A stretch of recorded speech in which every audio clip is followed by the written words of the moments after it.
you guys come here just to watch. Are you guys here to prepare for the M5 with RRQ in Indonesia? Yeah. We are preparing for M5. And we are very confident. We train it a lot. And yeah, that's it. When did you guys arrive in Indonesia? I think 26? Oh, 26 October. 26th of October. That's long. Yeah. It So has you're gonna been a stay while. here for a long time. How does it feel like to staying in Indonesia for a long time? It's hard because Panas. yeah, so panas. Panas.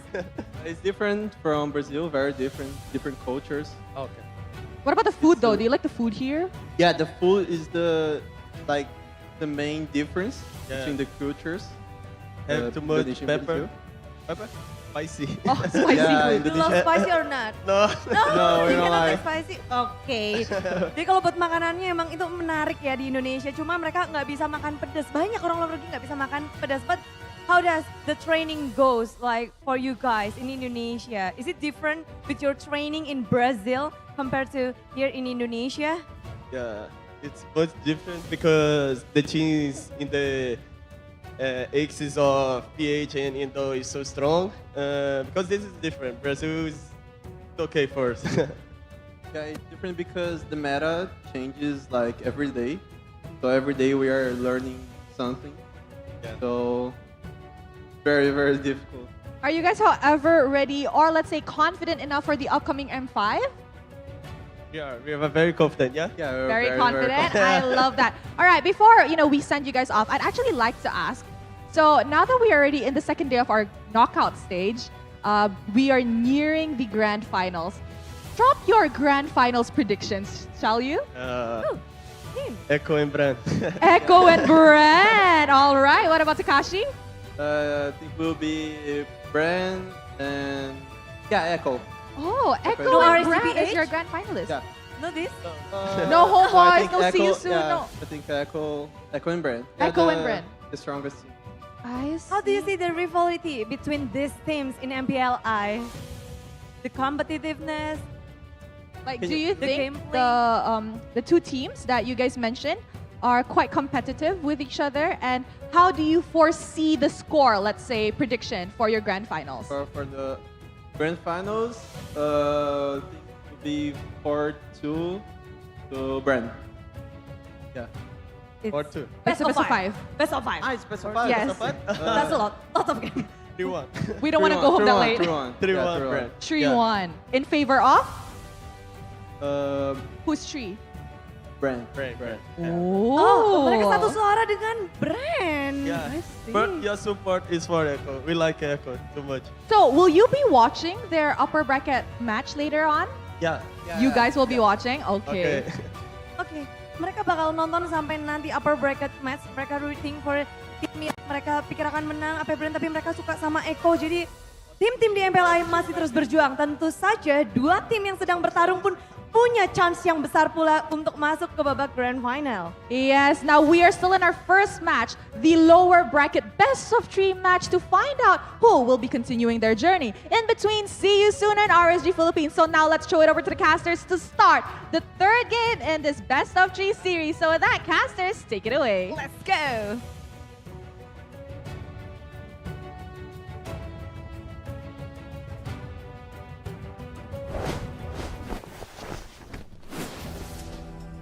Thank you so much, Bude, Clara, and Rose, for that interview with RRQ Akira. Very interesting. Do you agree with their opinion? Bren and Echo, 3-1 for Bren? I think so far in this tournament we have seen that AP Brand is probably the best team in this in the tournament. I'd say maybe even AP Brand winning without losing a single game. Oh. Yeah. So clean. That's how strong they are right now, Okay. right? I mean, but so do you agree far, with Echo being the grand finalist too? on paper, I would say, yeah, they probably look like the second best team in MPLI 2023. What about you? Do you agree with this? I think I would agree because I don't think that it's going to be a complete like one-sided sweep. I think one game is realistic enough, but I do agree, man. And the Land of Dawn and Mobile Legends, we've seen it happen, right? Grand finals, clean sweep. It's not impossible, especially for AP Brand, who is they're just doing so well right now. It's not just their performance and their consistency. It's also the flexibility, man. We've seen them pull out multiple different strats and they execute it like they're used to doing it, like they're used to doing every single one. And that is a bit different, man. Because some teams, oh, they're very good at the death ball maybe, Yep. and then in the split push, it's okay. But AP Brand, it just seems like they know it all. Yeah, I thought they were really strong since SPS, so I don't expect anything less from them here. We've seen how they're the only team that's gone undefeated so far, right? AP Bren. Yeah. Yeah. The only one that's undefeated from group stages, not a single game loss. Up until this point. Up until this point, not a single game lost. Later, they'll be facing off against Echo. So maybe we'll see a game loss, or maybe we'll just see them sweep through. Until this point, not a See, I don't single know game about lost. Later, they'll be Echo facing being off the against grand finalist. Echo. So maybe we'll see a game I'm still loss, or undecided maybe we'll just see who them I think would sweep through. take Until this point, second not a place. Yeah, I single don't know about game lost. We don't- Later, they'll be Echo facing being off the against grand Echo. finalist. Echo, For or sure. Maybe we'll see a game I'm loss, still or maybe undecided we'll just see who them I think would sweep take through. second Not place. a- I'm rooting for Homeboys, Ooh. but I think You think Homeboys are gonna win against Blacklist? Gonna win. rooting for. Yeah, but you think they're gonna win against Blacklist? I mean, they won once, True. and that was a stomp. It was. You're right. It was very one-sided. It's always really interesting to see Malaysian teams in group stage, especially best of Best one. of ones. For some reason, they are gods at best of one. The mythical creature, man. Best of one Malaysians. Best of one Malaysian, the scariest version of Malaysian teams. Absolutely. That's a problem though. As you can see in this game, dominant game 1, dominant game 2. I mean, if there's a best of 1, See You Soon has just taken it. But the chance to just adapt and revise your strategy is what makes these multi-game series that much more impressive. And Rico just reached some kind of Enlightenment. What's It's a up? revelation. What's up? What's up? I won't say it, but I know why you don't think Echo is gonna be in the finals. It's not about that. I know now. It's All right. not about that. Oh! Yeah, It's- I guys. was like thinking, like, why would she not say Guys, Echo? it's I not forgot. about that. I've got an inkling as well now, Mirko. It actually Wow. isn't about that. Well, it's about this game, Eterna. RSGPH versus See You Soon.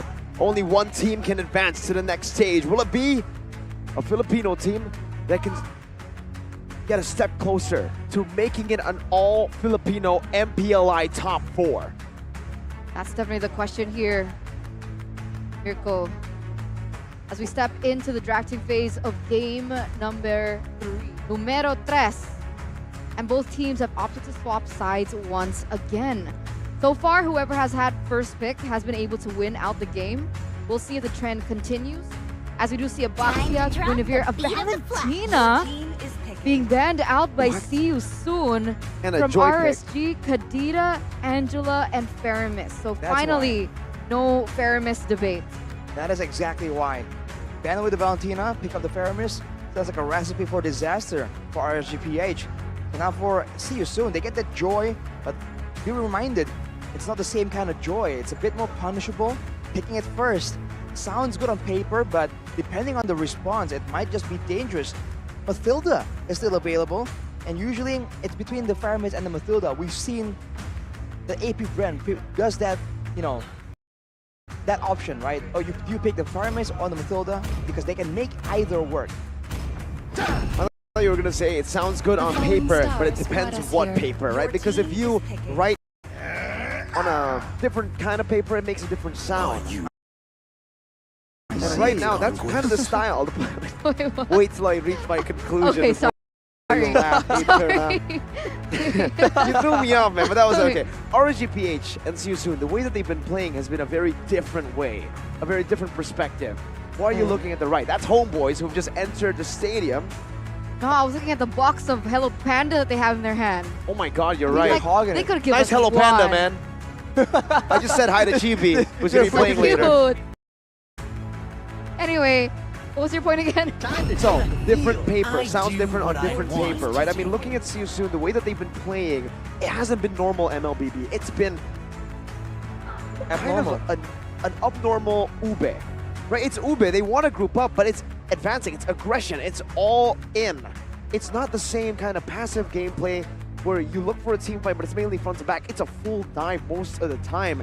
And now, with this kind of composition, as Yusuno has already drafted for themselves, Kusei getting his prio pick. This is the hero that he's played in all 3 games of the group stages. Now is finally back in his hands. Well, it's gonna be the Bruno, but you're going with the Shred still, but it's not nearly as effective right now. The Assassin in the jungle is magical damage, so the Bruno Diva synergy not gonna be as strong technically. And for RSG, they immediately respond with the Brody, so now it's a skill matchup. And I think more importantly than the matchup is gonna be the mid and roamer, man. That's why it's being hidden right here. Is it for both teams? Well, I guess Novaria is shown already. But the roaming 3-man is what makes or break the gold lane. We've seen it happening game 1 and game number 2. For RSG, they're banning away all these hard control heroes. They're trying to limit Boxy from suppressing one of them. Yeah, both teams, they're respecting their respective roamers, right? I think for the past 2 games, 3 games, there have always been so many heroes banned out by Siusu from Light. Earlier, Guinevere, and then we saw the Florin. At some point, we also saw the Minotaur. But for now, with what you mentioned, with the dive composition that Siusun has brought in, what could be the main halter of that strategy? Now that the Faramis is taken out. Oof, that's tough. What comes to mind with the same effect is maybe an Estes, but it's just not the same thing. It's just not as good. I am the power of We'll light see if that's an and option. dark. It's just, if it's not big sustain like that, Florin comes to mind, just got banned. Then it's got to be big crowd control, something that can really swing a big fight in your favor. But we haven't seen those heroes, those kind of heroes being meta in a long time. Matilda though comes in for RSG. They're going to be trying to play that mobility game. Martis with a guiding wind flying at you, that can be a very dangerous situation for SYS. I was just about to say, now this gets dangerous because now we have the Matilda and the Novaria, arguably really good clear, really good rotations as well, and movement speed, in addition towards the Martis. So their mid trio is super strong in laning as well as rotations. And this is what Yusun has been known to strive for, and that's how they were able to win in game number 1. But with RSG holding that control, how will Yusun answer that back? Wow. Their answer is a Cho in their roaming position. And what's the last pick they're coming through here Time to go with? to the R&D show. Your team Lilia. All right. I was thinking that, hey, if you can't really win in the utility, then you can win in the damage. In a top team fight, with the marksman being a Brody, the Lilia can do a lot of damage right here. But again, this just makes the Daiwa just that much less effective, less efficient in synergizing with his team. It still can work out though. They have chances to just make solo plays. In the middle of a fight, I think it's going to come to individual skill. It's going to be outplays on top of outplays here to decide who comes out on top. And it's Nats with the Bakito. Signature picks coming out left and right. See you soon with Boxy's Cho. Try to counteract that. I mean, looking at it, Boxy, his Cho has been spectacular so far in MPL 2023. It's been phenomenal. Against someone like a Brody who cannot go for Purify, you finally understand why he waited all that time to finally show that Cho in the knockout stages, and here it is. What do you think? Quick thoughts, Eterna?